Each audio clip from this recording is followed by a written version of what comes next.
The opinions expressed in this podcast are individual and are not necessarily representative of Spirit Live or Toronto Metropolitan University. Thank you for listening. Just another disclaimer, I want to say that everything I talk about in this podcast is very subjective. I'll be talking about my own opinions and thoughts, and you do not have to agree with me. I encourage you to have your own opinion and not feel attacked if my opinion is different from yours. Thank you and enjoy the show!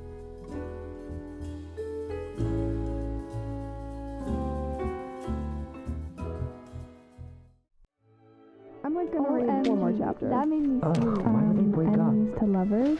Yes, please. Is it seriously 2 a.m.? They got back together. I'm literally gonna Throw my book. Shh! Sorry. You're listening to the Midnight Romantics Podcast. Bedtime is optional, right? Hello, readers, and welcome back to episode 2 for season 2 of the Midnight Romantics Podcast. I'm so happy that you are joining me today. We have a super fun episode today on sports romance, okay? So sports romance has always been kind of an iffy genre within romance for me. I've read some that I've loved, and then I've read some that I haven't loved so much. So today I have my guest. She loves sports romance, and we're going to chat a little bit about it today. So please welcome my friend Mia to the podcast. Hi, thanks so much for being here. Thanks for having me. Yeah, we're going to have so much fun. So my first question that I always like to start with for all my guests is, what is your favorite romance novel and why? Oh, my favorite romance is actually not a sports romance. Okay.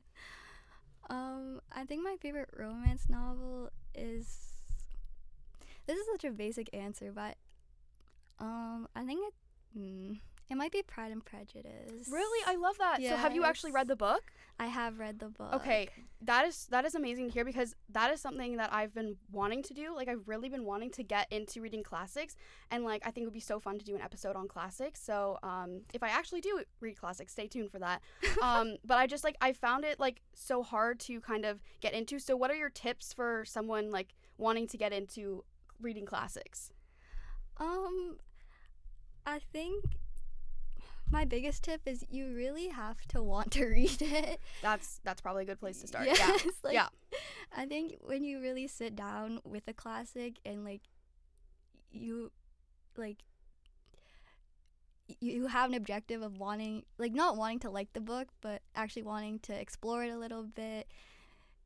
And sometimes the English is a little bit but if you reread it a couple times, you're into the plot, then I don't think reading classics is that hard. Okay, what do you love about Pride and Prejudice?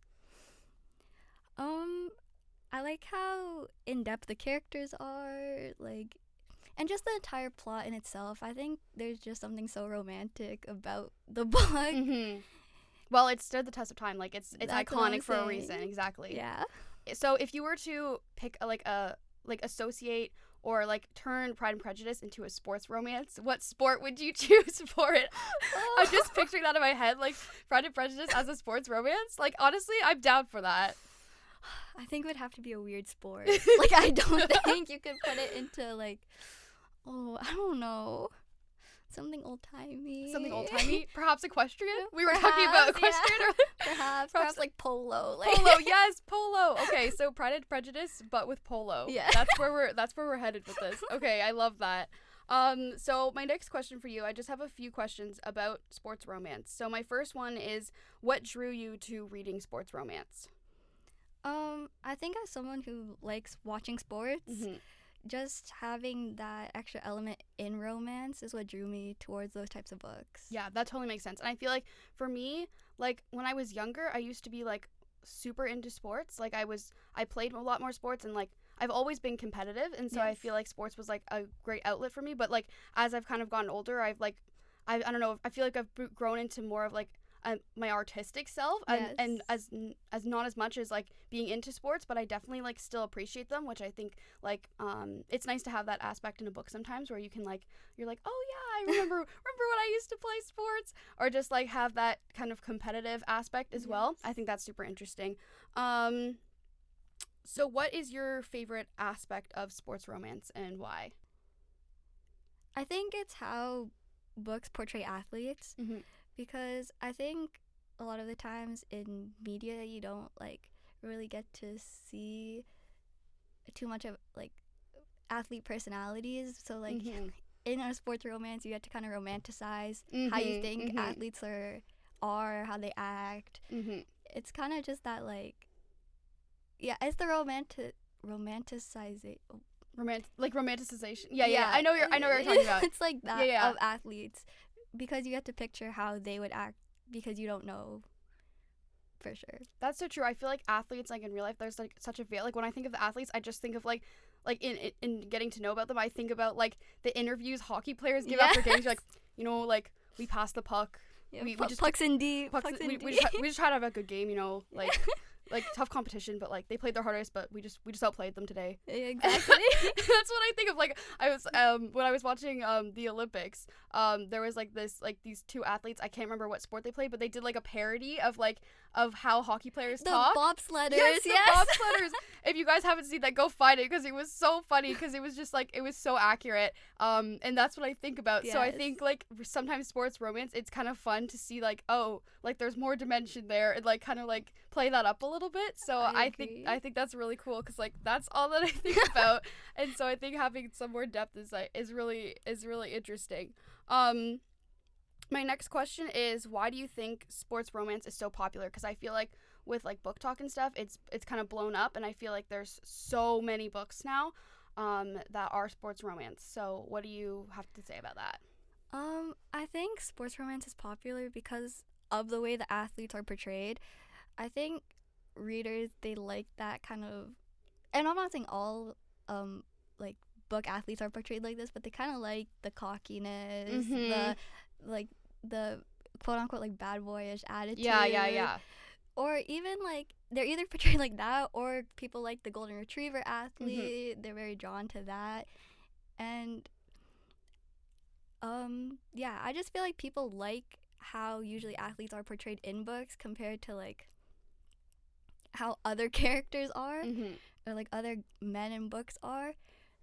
And I feel too, I don't know, I think there is such a like, I think people like the idea of an athlete, which is what draws them to sports romance in the first place. I totally agree, because I feel like, as we were saying before, I feel like the whole romance genre is like, people read it and they romanticize it, because like that's what you do. That's the thing. Like you're like, these stories, like they're not always super realistic. Yeah.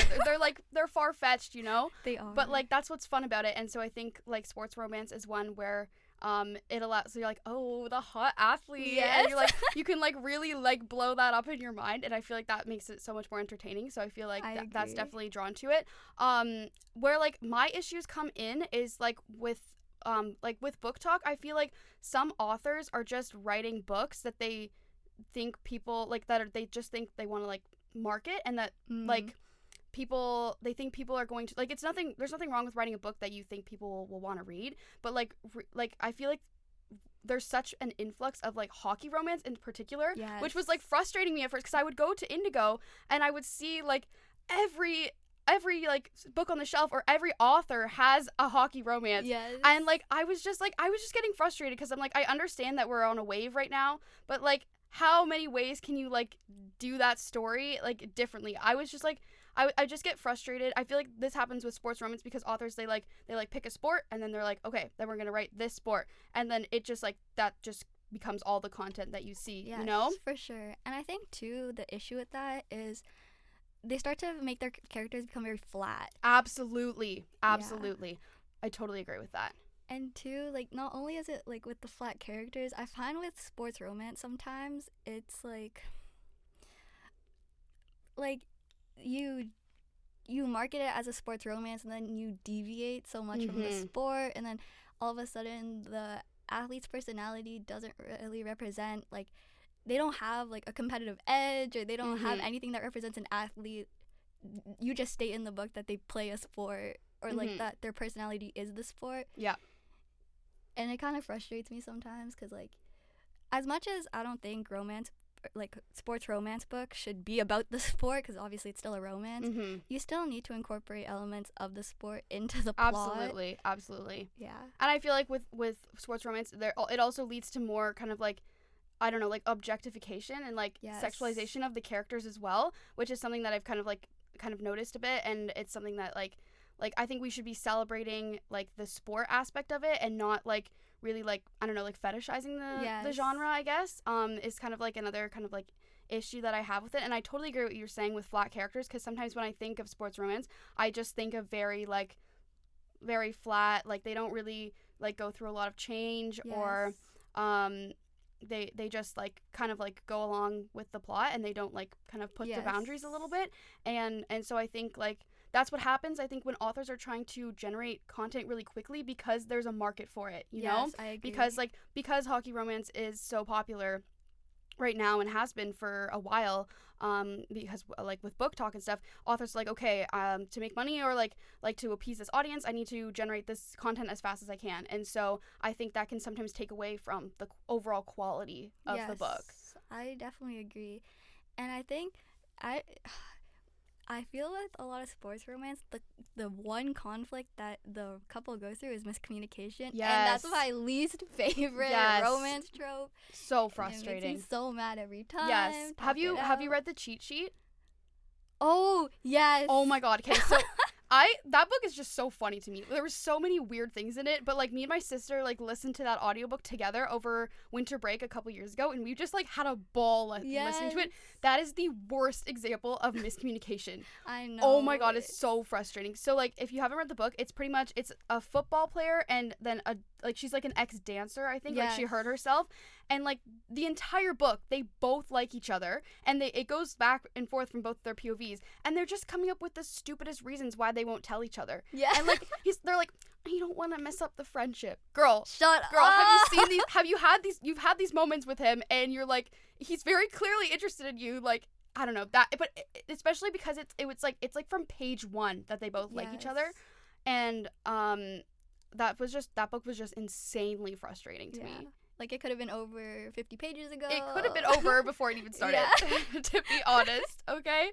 Like, it could have been done so, like, yeah. So miscommunication, I think, is definitely one you find a lot in sports romance, and it is frustrating. It's really frustrating. And I think, too, in sports romance, another big issue is the way they write the female character. Yes, absolutely. So, like, I'm not saying, like, you need, like, a very, like, fierce, strong female character, but I feel like a lot of time in sports romance they make them very mellow, or they make them like this like scared, like it's either that or they make them too headstrong, like I refuse to date an athlete, and blah blah blah, and you're like, girl, please. Yeah, I know what you mean. I feel like with sports romance, I feel like they can very easily fall into like stereotypical gender roles if you're having a sports romance with like a male and a female character, and then I just feel like that's just because of like the culture that exists around sports, and so I think kind of like it's so great to see like queer sports romance books, and it's great to see books that kind of like twist like gender roles or like kind of play around with that, because I feel like it's a subgenre that's like very easy to kind of get pigeonholed into like, okay, this is how the male character acts, this is how the female character acts, and like this is what their relationship's gonna look like. And so I feel like to kind of like reinvent sports romance and like to make it something that people more people can like enjoy and relate to is like to kind of diversify that a little bit, I think. I agree. And I think I wanted to go back to your point about fetishizing the sports. Yes. Oh my gosh, like I think a big issue like around sports romance is the way people like they develop these like almost like not parasocial, but it's like they think how the book, it's how like real life is. Yes. And then they bring that to like actual like sports games, or when they're watching on TV, or even this whole thing surrounding like what is the boy aquarium. Yes. I don't know. No, that is like, I understand if you read a romance book and you want to romanticize that sport romance, but that should stay in the book. Stay in the book. Stay in your world of like reading, and like because yes, I think there are aspects of sports romance that kind of are like based in reality, like maybe like showing another side of like an athlete or whatever, but there's also aspects that are absolutely fictional, and are like products of the author's imagination. I totally agree. And like boy aquarium, that's so true. Like that is like I don't know, like that. Yeah. That's like That's the most objective. that's objectifying. And I feel like what's interesting is because like we often like in romance books, I feel like it's easy to say like, or like just in real life, to look out for like female objectification, but male objectification is also an issue as well, and like and something that needs to be like, honestly, you could argue that there's more male objectification in romance books because they're mostly written by women, and so I think sports romance is a subgenre that kind of amplifies that. And so I think being aware of that when you're reading it and kind of like noticing like, oh, this isn't really kind of like appropriate, or this isn't really okay, or something I shouldn't like apply to sports in real life, I think it's important to kind of look out for that. No, I totally agree. Yeah. With that being said, I did want to talk about Heated Rivalry. Okay, yes. because everyone's talking about it, and I haven't read the books, but Mia has, and so I just wanted to kind of ask like your perspective on the like book versus show, and what your thoughts were there. I liked both, to be completely honest. I read the books a little bit ago, so my mind's kind of fuzzy. Mm-hmm. But I think they did a great job at like giving us visuals to the book. Mm-hmm. I think especially on the budget they had. Oh like, yeah, it was for sure. It was really well done. I do think I liked the book a little bit more, just because the show had only 6 episodes, and I think the book, there was so much more to cover than what the show represented. But again, that's just what happens when books become movies or shows. Like you tend to lose a little bit. But overall, I think it was great, and I think how I visualized the characters were basically what the actors look like. That's always rewarding too. Like yeah, I've talked about that in like other episodes about like adaptations. It's always like rewarding when like the way you've like, because you get so intense about envisioning like how a character like appears, and like when it like matches, I think that's really satisfying. It was like seeing them on screen, I was like, oh my gosh, Shane, Ilya. That's Shane and Ilya. What are you talking about? Yeah, I think that's so interesting. I think I want to go back and read the books, because I didn't, I only saw this like show when I started seeing like ads for it on TV and stuff, and then I was like, I'm like, I don't know, I have like an iffy relationship with hockey romance, but I'm like, maybe I'll check it out. And then I was like, so like, it was so well done. Like I think because like, I think hockey was an important aspect to the book to the show, in the way that like it is kind of controlling their relationship with each other, in terms of like, they don't feel like comfortable like coming out or saying that they're in a relationship because of like this like the hockey culture. And I really like that aspect, because it's like it's I feel like it's nuanced, and it shows the sport in like a different way, and how it can be like constrictive. And I think in real life it's created like a lot of conversations about queer hockey players and like the kind of hockey culture, and so I think that's like a really positive aspect that's kind of come out of the show. No, I totally agree. I think it's kind of opened the doors to have these kinds of conversations. And I think too, like, I think in a way it's also like, maybe not in the NHL, but in the PWHL, like the women's league, I think like the way they've been able to market hockey off the show, I think is really cool. And yeah, I just think it's good that like people are able to be more open because they watch the show. And I like, yeah. I'm gonna go back and because it's a pretty chunky series, and I know there's another like Shane and Ilya book that's coming out in like 2027, I think. Yes. And that'll be like their final book to their story, and I know the show has another season coming out. I'm super excited for. I don't know, I loved the like the emotional aspect of the show, because obviously there's a huge like physical portion, but I feel like yes there is, and it's needed, and it's good, and it's starting important conversations. So like it's a very sex positive show, and I think that's really important. But like the emotional aspect, like episode 4. Episode 5. Yes, episode 5. Oh, with the call? Yes. Oh my, that's my favorite episode. I'm so obsessed with it, and it's so good. And I really liked the club scene too because it pulls from another one of my favorite shows, which is Young Royals, which I've also talked about on this podcast before. But there's Jacob Tierney, who directs Heated Rivalry, actually said he was pulling inspiration from Young Royals because there is like a party scene that's very similar to the one in Heated Rivalry. So I noticed that, and I was really appreciative of that because I like seeing different elements of different shows and books combined together. I think it's really cool. But yeah, it's a great show. I'm gonna get to the book, and I will make sure to share my thoughts. Yes. Okay, I promise.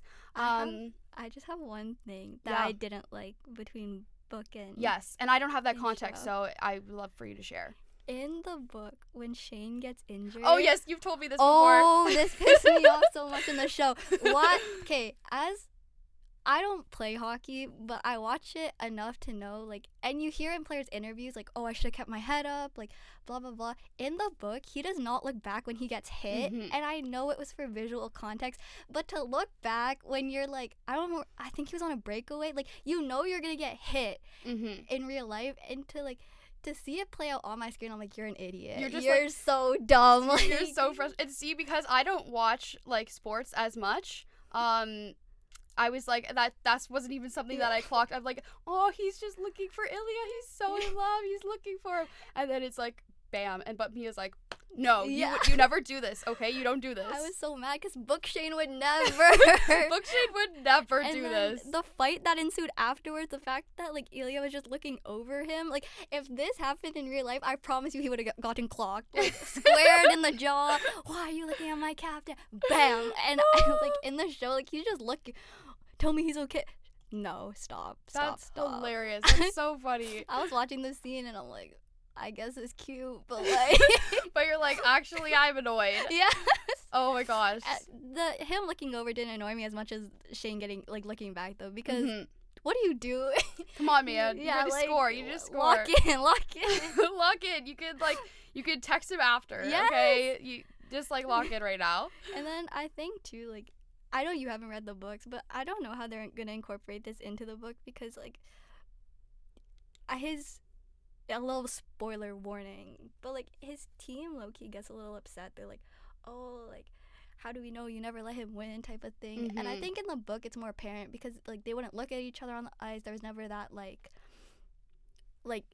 aspect between them where it showed. But in the show, obviously, like, you got injured because you're like looking for him, and I don't know how they're gonna play it off or if they're gonna bring it up at all again.